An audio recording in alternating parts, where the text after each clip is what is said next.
ओम शांति। आज का हमारा लेसन है कल्प वृक्ष का। शास्त्रों में इस कल्प वृक्ष का एक स्टोरी के रूप में सिंबॉलिक फॉर्म बताया गया है कि एक व्यक्ति एक ऐसे वृक्ष के नीचे जाता है, बैठता है और बहुत थका जंगल में घूम फिर के जब बहुत थक के उस वृक्ष के नीचे आता है तो संकल्प करता है कि मुझे पानी मिल जाता पीने को तो कितना अच्छा होता। और उसके सामने पानी आ जाता है। जैसे ही पानी को देखता है उसको संकल्प आता है, तो भाई यदि मैंने भोजन मांग लिया तो कितना अच्छा होता पानी की जगह। और जैसे ही उसने भोजन का संकल्प किया, भोजन आ गया वहां। फिर सोचता है मैंने अगर 56 प्रकार का भोग मांगा होता तो उसका संकल्प किया होता तो कितना अच्छा होता। उसके सामने 56 प्रकार का भोग आता है, पेट भर के दबा के खाता है। सोचता है यहाँ खटिया होती तो कितना अच्छा होता इस पेड़ के नीचे। एक खटिया आ जाती है और वो सोने का संकल्प करता है कि चलो सो जाऊं। और वैसे ही संकल्प आता है यदि मैं सो गया और यहाँ पे कोई सिंह आ गया और मुझे खा गया तो तथास्तु, उसके सामने सिंह आ जाता है। परंतु वास्तव में तो कोई ऐसा वृक्ष नहीं होता है कि जिसके नीचे बैठकर हम जो संकल्प करें वो मिले। एक्चुअल में ये कल्प वृक्ष है हमारे संकल्पों को दर्शाने वाला वृक्ष। अर्थात जैसा हम संकल्प करते हैं अपने लिए या जो हम उद्देश्य रखते हैं, जो हमारे लिए हम डेस्टिनेशन तय करते हैं, उस हिसाब से हमारे अंदर उन गुणों को लाते हैं या वैसी हम तैयारी करते हैं तो हम उस पद को पा सकते हैं। तो ये कल्प वृक्ष का ड्यूरेशन, जैसे हमने काल चक्र का ड्यूरेशन देखा, तो इस कल्प वृक्ष की कालावधि भी 5000 साल की है। और इसका बीज जरूर पावरफुल होगा, क्योंकि सारे वृक्ष को अ, उसका बोझ उठाना, तो वो तो पावरफुल वृक्ष ही होगा। तो परमात्मा ही इस वृक्ष के बीज है। तो वृक्ष का मेन जो आने का या उसका रचने का जो आधार स्तंभ है, आधार है, वो है बीज। तो परमात्मा इस वृक्ष के बीज हुए। फिर उसके बाद मोस्ट इम्पॉर्टेंट पार्ट वृक्ष का होता है कि उसके रूट्स, मूल। अभी मूल जो है उसका दो सिग्निफिकेंस है। एक ये कि वो गुप्त होते हैं और दूसरा सिग्निफिकेंस कि वो डीप लेवल पे वर्क करते रहते हैं, दिखाई नहीं देते हैं ऊपर से कि वो कितना अंदर गहराई में कार्य कर रहे हैं, पर वो सारे वृक्ष का मजबूती का आधार स्तंभ है, फाउंडेशन है। इसका मतलब कि परमात्मा शिव अभी हमें ज्ञान देकर तैयार कर रहे हैं, अपने अंदर हम गुणों को भर रहे हैं। तो ये हमारा गुप्त रूप में पुरुषार्थ चल रहा है। न शोर करने की जरूरत, न मुख से कोई मंत्र आदि उच्चारण करने का दरकार है। हम मन ही मन परमात्मा को दिल ही दिल में याद करते हैं और अपने आप को गुणों से संपन्न करते जाते हैं। और एक्चुअल में परम धाम में ये वृक्ष दर्शाया है। एक्चुअल में हमने ये वृक्ष को हमें ऐसा देखने की आदत है ना, इसलिए इसे सिंबॉलिक वे में हमने ऐसा दर्शाया। पर राइट साइड में जो हमें ये इमेज दिखाई दे रहा है, तो ये परम धाम में आत्माओं का वृक्ष जो है कि बीज परमात्मा शिव बाबा ऊपर की ओर, और फिर उसका ट्रंक और फिर दूसरी टहनियां नीचे। तो उसको हमने ऐसे सुलटा किया है समझने के लिए। तो परमात्मा शिव इस वृक्ष के बीज है और प्रजापिता ब्रह्मा तथा मम्मा या यूं कहो जगदम्बा सरस्वती वो मेन आधार स्तंभ है। और डीप लेवल पे आज हमसे भी, हमारे लिए भी जो उदाहरण मूर्त बने, तो मम्मा और बाबा। इसलिए बाबा ने दो पद फिक्स किए हैं सतयुग के, कि श्री कृष्ण अर्थात ब्रह्मा बाबा का पद और राधा अर्थात मम्मा का पद। बाकी की सारी सीट अभी भी सतयुग की खाली है, क्योंकि बाबा कहते हैं मेरे बच्चे अंत में भी ऐसे आएंगे जो लास्ट सो फास्ट और फास्ट सो फर्स्ट जाने वाले होंगे। तो बाकी की सीट्स अभी भी खाली है। फिर उसके ऊपर है ट्रंक। ट्रंक का मुख्य विशेषता कि वो उसका डायमेंशन बहुत बड़ा होता है और एक होता है।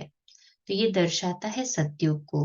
सतयुग में एक ही धर्म, एक ही भाषा, एक ही राज्य। सतयुग का ड्यूरेशन 1250 साल। यहाँ पे आत्मा सतो प्रधान है और एक ही धर्म है, अर्थात जिस धर्म का नाम है आदि सनातन देवी देवता धर्म। फिर सतयुग के पश्चात होता है त्रेता युग। तो यहाँ पे त्रेता युग में आत्मा सतो प्रधान से सतो सामान्य अर्थात सतो गुणी रहती है। यहाँ पर भी है तो आदि सनातन देवी देवता धर्म ही, परंतु यहाँ पे सूर्यवंशी घराने से चंद्रवंशी घराने में। तब देखिए रामचंद्र राम के हाथ में धनुष्य बाण दिखाते हैं, आंतरिक द्वंद्व का प्रतीक है। कोई वहां असुर तो नहीं है, परंतु थोड़ा सा बॉडी कॉन्शियसनेस, देहभान आने का प्रतीक है ये धनुष्य बाण। उसके पश्चात त्रेता युग के पश्चात देखिए द्वापर युग शुरू होते ही अलग अलग ब्रांचेस आना शुरू हो गई, अर्थात कि फर्स्ट ब्रांच इब्राहिम द्वारा इस्लाम धर्म की स्थापना हुई 2500 साल पूर्व। फिर उसके अलग अलग सब ब्रांचेस आगे बढ़ती गई। उसके बाद में गौतम बुद्ध द्वारा बौद्ध धर्म की स्थापना हुई 2250 वर्ष पूर्व। उसके बाद में जीसस क्राइस्ट ने क्रिश्चियन धर्म की स्थापना की 2000 साल पूर्व। फिर 1500 साल पूर्व आदि शंकराचार्य जी द्वारा संन्यास धर्म की स्थापना हुई। और कलयुग में हम देखते हैं लास्ट के 1250 साल तमो प्रधानता जहाँ है वहां पर गुरु नानक द्वारा सिख धर्म की स्थापना करीब 500 साल पूर्व हुई। और अभी तो हम देखते हैं कि ये वृक्ष जो है जर्जरीभूत अवस्था को प्राप्त कर चुका, इतनी पॉपुलेशन बढ़ गई है। और जब अति हो जाती है तब परमात्मा शिव प्रजापिता ब्रह्मा के तन में, प्रजापिता ब्रह्मा ये अंतिम 84वां जन्म है, पहला जन्म श्री कृष्ण का। और वही फिर सतयुग में 8 जन्म लेके त्रेता में 12, द्वापर में 21, कलयुग में 42 और संगम युग का ये अंतिम अर्थात के 84वें जन्म में परमात्मा शिव ब्रह्मा के मुख कमल द्वारा ज्ञान देकर पुनः सतयुग की स्थापना के कार्य के लिए निमित्त बनाते हैं ब्रह्मा बाबा को ही। और ये अंतिम समय जो है यहाँ पे महाविनाश की तैयारियां अभी तो हम देख ही रहे हैं सब कैसे कैसे चल रही है। कहीं पर प्राकृतिक आपदाएं हैं, नेचुरल कैलेमिटीज जिसे कहते हैं, भूकंप होगा, बाढ़ होगी, वॉल्केनिक इरप्शंस होंगे। तो इस तरह से सेकेंड्स में, कुछ मिनटों में ही प्रकृति का परिवर्तन होगा, फ्लड्स होंगे। समय नहीं लगेगा प्रकृति को परिवर्तन करने में, महाविनाश होने में। दूसरा परमाणु युद्ध, एटॉमिक वॉर्स, एटॉमिक बॉम्ब्स। हमारे सामने जापान का एग्जाम्पल है ना, हिरोशिमा नागासाकी में जैसे ही अणु युद्ध हुआ, परमाणु बॉम्ब गिरा, एटॉमिक बॉम्ब गिरा, सेकेंड में हजारों आत्माएं की शरीर छोड़ दिया। और अभी तो देखते हैं हम और भी ज्यादा साइंस रिफाइन हो गया है, इतने ज्यादा एटॉमिक बॉम्ब्स बना के रखे हैं, उसको केवल शोपीस में रखने के लिए तो नहीं बना है ना, उसको यूज होगा ही। वो भी कहेंगे कि हमें भी नहीं पता चल रहा कि कौन प्रेरणा दे रहा है ये युद्ध करने के लिए, पर महाविनाश तो सामने खड़ा ही है ना। तीसरा सिविल वॉर्स, या जिसे हम कहते हैं सांप्रदायिक दंगे। तो किस तरह से मनुष्य आत्माएं इस सांप्रदायिक दंगों का शिकार बनकर, हजारों करोड़ों आत्माएं इसमें भी दुख अशांति से शरीर छोड़ेंगी। अंत में ये सारे सीन हमारे सामने होंगे। ये अंत समय का नजारा है और ये अंत समय ज्यादा दूर नहीं है। इसलिए योग बल से हमें अपने आप को मजबूत करना है कि इन दृश्यों को भी देख सके। और दूसरा, परमात्मा हमें कहते हैं कि योग बल हमारे अंदर जमा होगा तो जब हमारा इस तन से प्राण निकलेगा तो ऐसे सहज रूप से निकलेगा जैसे मक्खन से बाल। परंतु यदि हाय या फिर कोई देहधारी याद आया, या हाय ये क्या हुआ, ऐसा क्वेश्चन आया, तो वो तो दुखदाई शरीर छूटना हुआ न? तो कल्प वृक्ष अर्थात ही इच्छा पूर्ति का वृक्ष कहा जाता है।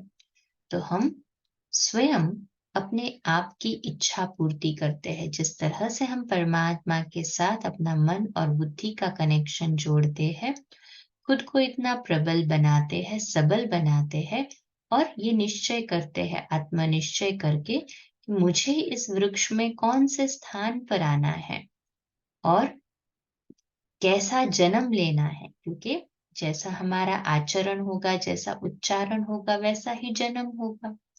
तो हमारे हाथ में है कि हम इस कल्प वृक्ष में कहाँ जन्म लेना चाहते हैं। हमारी कल्पना शक्ति, हमारी इच्छा शक्ति इतनी प्रबल हो कि मुझे परमात्मा का ज्ञान मिल गया है, तो बीसों नाखूनों का जोर लगाकर मुझे अपने आप को संपन्न बनाना है, संपूर्ण बनाना है और योग के प्रयोग से आत्मा के जो नेगेटिव अकाउंट है उसको भी न्यूट्रलाइज करना है और आगे के लिए, भविष्य के लिए भी जमा का खाता बढ़ाना है। अच्छा, कल हम नेक्स्ट लेसन देखेंगे। ओम शांति।